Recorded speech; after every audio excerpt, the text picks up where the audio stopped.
রাখার জন্য অনুরোধ জানাচ্ছি।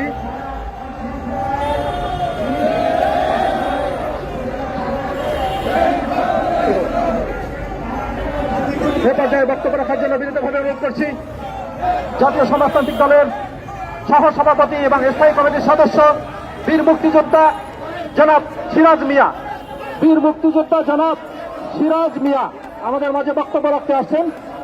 জনাব সিরাজ মিয়া।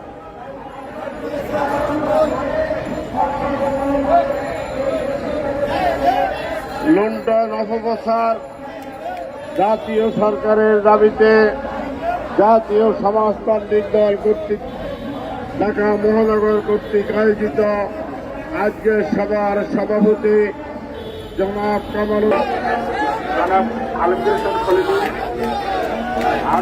ধন্যবাদ মনির। আজকে দেশ দিয়ে আয়োজিত উন্নয়নের নামে লুণ্ঠন এবং দুঃশাসনের প্রতিবাদে আমাদের এই বিক্ষোভ সমাবেশে আমাদের আজকে সমাবেশের সভাপতি আমাদের senior joint secretary Kamaluddin Patwari, উপস্থিত আমাদের দলের বিপ্লবী সাধারণ সম্পাদক শহীদুদ্দিন মাহমুদ স্বপন সহ সমস্ত নেতৃবৃন্দ এবং যারা আগত ভাই বোনেরা, আজকে আমরা এমন সময় কথা বলছি, আসলে এই সরকারের আর লজ্জার কিছু আছে কিনা সেটা নিয়ে এখন নিজেদেরই একটা ভাবনা হচ্ছে। তাদের তারা যা দেখছে, জনগণ যা দেখছে, নাগরিক যা দেখছে, তারা তা দেখছে না। তারা ভিন্ন কথা বলছে। তারা লোকদেরকে মনে করছে, জনসাধারণকে মনে করছে তাদেরকে ঘুম পাড়িয়ে রাখা যাবে, তাদেরকে বোকা বানানো যাবে। কিন্তু জনগণ এত বোকা নয়। কি মনে করেছে তারা? আজকে দেশের সেনাপ্রধানের উপর স্যাংশন আসে, তাতে তারা লজ্জিত হয় না। আজকে দেশের আইজি প্রধানের উপরে স্যাংশন আসেই এবং তার অবৈধ সম্পদের সন্ধান পাওয়া যায়, তাতেও তাদের লজ্জা আসে না। তাদের কি করলে লজ্জা আসবে সেটা কিন্তু এখন একটি গবেষণার বিষয় হয়ে দাঁড়িয়েছে। ভোট ছাড়া নির্বাচন হয়, অবৈধ হয়, সেই দেশের অবৈধ সরকার কিভাবে এই আচরণ করতে পারে? কি হয়েছে দেখেছেন, আপনারা সবাই দেখেছেন। এমপি আনারকে কুচি কুচি করে কাটা হয়েছে। শুধু কি এমপি আনারকে কাটা হয়েছে, এর মধ্যে দিয়ে এই জাতিটাকে খণ্ড বিখণ্ড করেছে সরকার। কি করে একজন মাফিয়া সদস্য 3 বার করে নমিনেশন পায় এবং শেষ পর্যন্ত স্বর্ণ চোরাচালান অবৈধ টাকার ভাগাভাগি নিয়ে তাকে প্রতিবেশী দেশে গিয়ে কুচি কুচি হতে হয়? সরকার প্রধান জবাব দেবেন কি আপনি? কেন আপনার সংসদ সদস্যরা মাফিয়া চক্র হবে? কি কারণে তাদেরকে সংসদ সদস্য বানাতে হবে? সংসদ সদস্য হওয়ার জন্য এদেশে আর শিক্ষিত এবং ভালো মানুষ নেই? টেকনাফে আপনার বডি রয়েছে, আনার রয়েছে। এইভাবে যদি আমরা খোঁজ করি, ঘরে ঘরে আনার পাওয়া যাবে, ঘরে ঘরে বেনজির পাওয়া যাবে, ঘরে ঘরে আজিজ পাওয়া যাবে। কি পেয়েছেন আপনি? একটি স্বাধীন দেশ, রক্ত গঙ্গা বইয়ে মুক্তিযোদ্ধারা যে দেশটাকে স্বাধীন করেছিল, তাকে নিয়ে আপনি এই ছিনিমিনি খেলছেন। তার সম্মান, সার্বভৌমত্ব, মর্যাদা ভুলণ্ঠিত করেছেন। তারপরে আপনার শান্তি নেই। আপনি বড় বড় কথা বলেন এখন পর্যন্ত। আপনি বিশেষ কাউকে কুলাঙ্গার বলেন। আপনি এদেরকে দেখেন না? বেনজির কোন ধরনের কুলাঙ্গার, আজিজ কোন ধরনের কুলাঙ্গার, আনার কোন ধরনের কুলাঙ্গার আমি জানতে চাই, দেশবাসী জানতে চাই। সেগুলো সঠিক জবাব দেবেন। এবং এই যে দুদকের তদন্তের নামে কিচ্ছুই হবে না, দেশবাসী বুঝে নিয়েছে। মধ্যখানে যেটা করলেন, আরেকবার নাটক করলেন, আরেকটা উপজেলা নির্বাচন করলেন ভোটারবিহীন। এর মধ্য দিয়ে আপনি টিকে থাকার চেষ্টা করছেন। বাংলাদেশ ব্যাংকের অবস্থা অত্যন্ত শোচনীয়। সেখান থেকে যখন রিজার্ভ চলে যায় শেষ, কি দিয়ে আপনি মানুষকে, দেশকে খাওয়াবেন, পড়াবেন? এতই সোজা। চোরদেরকে চুরি করতে দিবেন আর বড় বড় কথা বলবেন। জনগণ কড়াই গন্ডায় সময় সুযোগে তার শোধ দেবে। প্রস্তুত আছি আমরা, সেজন্য মাঠে আছি। আমি বলবো যে সহ সকল বিরোধী দল যারা রাস্তায় আছেন, মাঠে আছেন, প্রতিবাদের ভাষা একদিনের জন্য বন্ধ করবেন না। কোনদিন আমরা আমরা যদি এইভাবে থাকি নিরন্তর, অবশ্যই সময়ের সুযোগ আমাদের কাছে আসবে, আমরা এই সমস্ত দুর্বৃত্তের বিচারে দেশে করতে পারবো। যারা দেশের মানুষের মর্যাদা নিয়ে, দেশের মানুষের অর্থ নিয়ে, দেশের মানুষের স্বাধীনতা নিয়ে ছিনিমিনি খেলে, তাদের বিচারে মাটিতে হতেই হবে। সে আশা করছি, সকলকে মাঠে থাকার অনুরোধ করছি। আমাদের আজকে সমাবেশের পরে মিছিল হবে, সকলে মিছিলে অংশগ্রহণ করবেন শেষ পর্যন্ত। সকলকে ধন্যবাদ।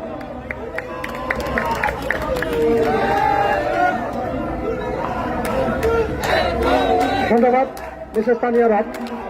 এ পর্যায়ে আপনাদের সম্মুখে বক্তব্য নিয়ে আসছেন লুঠেরা এবং দুঃশাসনের বিরুদ্ধে রাজপথের তরুণ বক্তা এবং যার কণ্ঠস্বর আকাশে বাতাসে এবং বাংলাদেশের আনাচে কানাচে সর্বত্র ছড়িয়ে আছে, সাবেক ছাত্রনেতা এবং জাতীয় সমাজতান্ত্রিক দলের কেন্দ্রীয় সাধারণ সম্পাদক এবং স্থায়ী কমিটির সদস্য জনাব শাহিদুদ্দিন মাহমুদ ছাপন। জনাব শাহিদুদ্দিন মাহমুদ ছাপন।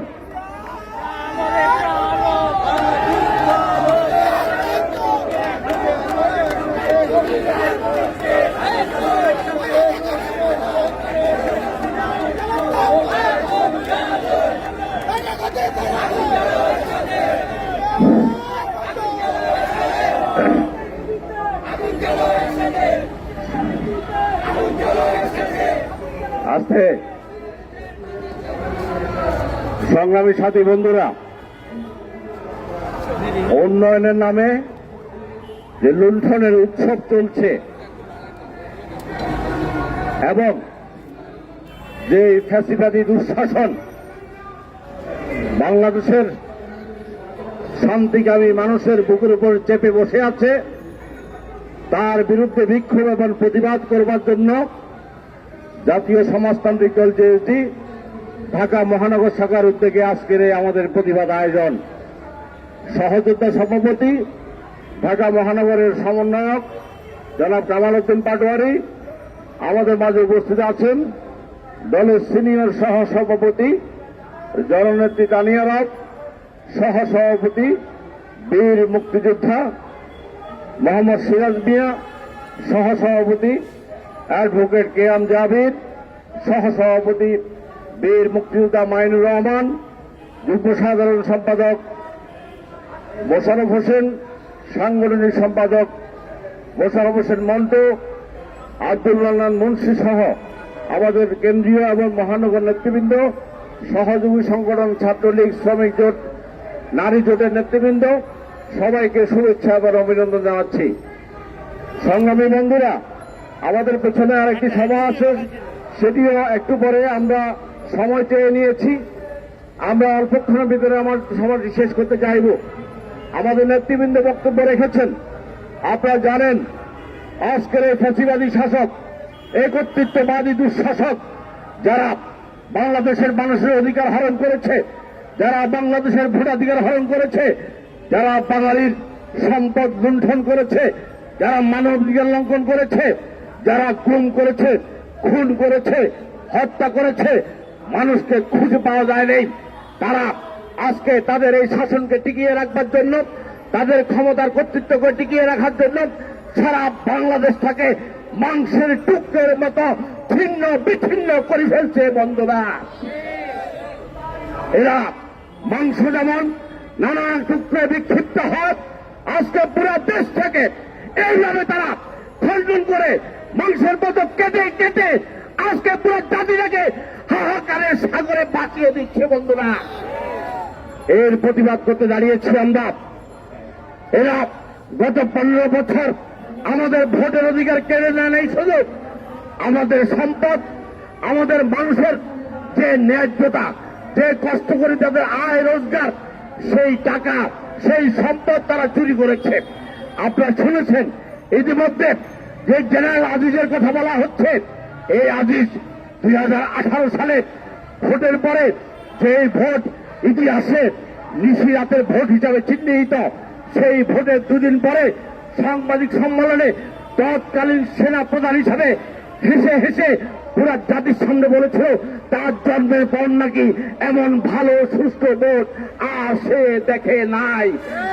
ঠিক ঠিক ঠিক, এই আজিজ সেই আজিজ, এই আজিজ শেখ হাসিনার আজিজ, এই আজিজ শেখ হাসিনার অবৈধ ভোটকে, অবৈধ ক্ষমতাকে, অবৈধ কর্তৃত্বকে রূপ ধারণ করবার জন্য, রক্ষা করবার জন্য এই আজকে শেখ হাসিনা তৈরি করেছিল।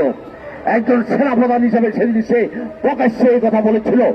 আর যে ব্যানার্জির কথা বলা হচ্ছে, এই ব্যানার্জির 2011 সাল থেকে 21 সাল পর্যন্ত শেখ হাসিনার সমস্ত অবৈধ কর্মকাণ্ডের এই শাসকের ক্ষমতা দখল করবার, ক্ষমতা রক্ষা করবার, বল প্রয়োগ করে মানুষকে হত্যা, গুম, খুন করবার মধ্য দিয়ে যেভাবে এই শাসককে টিকিয়ে রাখা যায় তার সমস্ত আয়োজনের পৃষ্ঠপোষক এবং নেতৃত্ব দিয়েছেন এই বেনজির আহমেদ।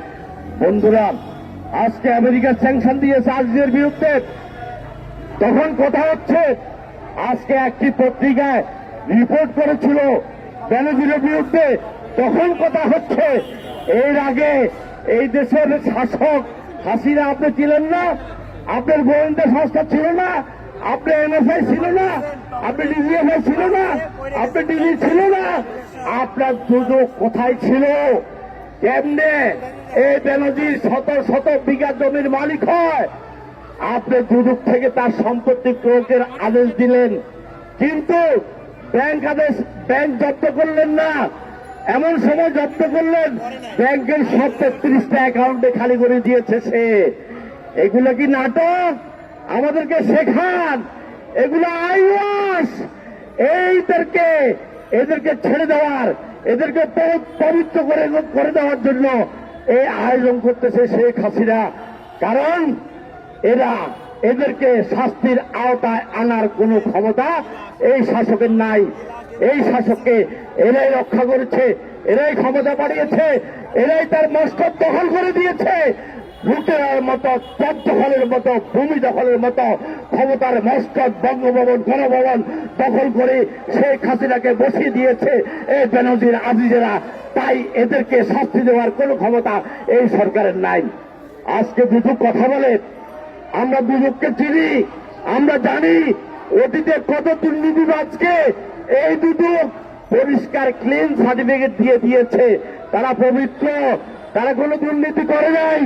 আমাদের শঙ্কা হয় আজকের এই শাসক, আজকের এই ফ্যাসিবাদ, এই নরক শাসক যারা বাংলাদেশের মানুষকে গলা দিবে হত্যা করছে প্রতি মুহূর্তে, আজকে দুর্বৃত্তায়নের যন্ত্রণায় মানুষের শ্বাস বন্ধ হওয়ার উপক্রম হয়েছে, দ্রব্যমূল্যের যন্ত্রণায় মানুষ খেয়ে না খেয়ে মরছে। এই শাসক এদেরকে একটা উছিলায় এদেরকে পার করে দিবে। বন্ধুরা, আজিজ আর বেনজির নয়, ঢাকা স্টেডিয়াম ভাড়া নিতে হবে, প্রত্যেকটা জেলা স্টেডিয়াম ভাড়া নিতে হবে দুর্নীতিবাজদের হাজির করবার জন্য। শত শত আজিজ আছে, হাজার হাজার বেনজির আছে, তাদের উত্তরসূরিরা আছে। আজকে যদি সত্যিকার অর্থে দুর্নীতিমুক্ত প্রশাসন, দলীয় অনুগত্যবিহীন প্রশাসন যদি তৈরি করতে হয়, সকলকে আইনের আওতায় আনতে হবে। বন্ধুরা, একটা জিনিস পরিষ্কার করতে চাই, আমাদের কাছে প্রধান বিষয় আজিজ বেনজির নন, আমাদের প্রধান দাবি আজিজ বেনজির নন। আমাদের প্রধান দাবি এই শাসক যারা ভোট ছাড়া, ভোটবিহীন, জনগণের সম্মতি ছাড়া চোর করে চর দখলের মতো ক্ষমতায় বসে আছে, এই শাসককে অবিলম্বে পদে আগে বাধ্য করাই হচ্ছে আমাদের মূল দাবি এবং একমাত্র দাবি। তাই এই শাসক পদে বাধ্য হবে এবং অন্তর্বর্তীকালীন সরকারের অধীনে নির্বাচন হবে।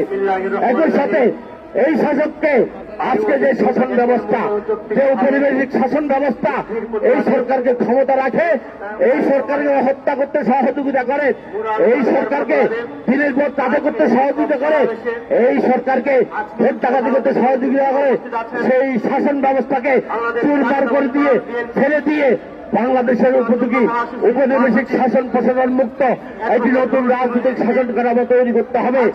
সেই লক্ষ্যে জাতীয় সমাজতান্ত্রিক দল জেএসডি তার লড়াই সংগ্রাম করছে এবং আমাদের নেতা, জাতীয় নেতা আসম আব্দুর রব পরিষ্কার বলে দিয়েছেন, এই ধ্বংসপ্রাপ্ত রাষ্ট্রকে পুনরুদ্ধার করা, এই গণমানুষের অধিকার প্রতিষ্ঠা করা এবং জাতীয় সরকার প্রতিষ্ঠা করার জন্য অবিলম্বে তৃতীয় মুক্তিযুদ্ধ শুরু করতে হবে। বন্ধুরা, তাই সেই দ্বিতীয় মুক্তিযুদ্ধের লক্ষ্যে যে নেতাকর্মীদেরকে ঐক্যবদ্ধ হয়ে এক একজন সৈনিকের মতো করে দাঁড়িয়ে এই ফ্যাসিস্টের মুখে চোখে চোখ রেখে লড়াই করবার আহ্বান জানিয়ে আমি আমার বক্তব্য শেষ করছি।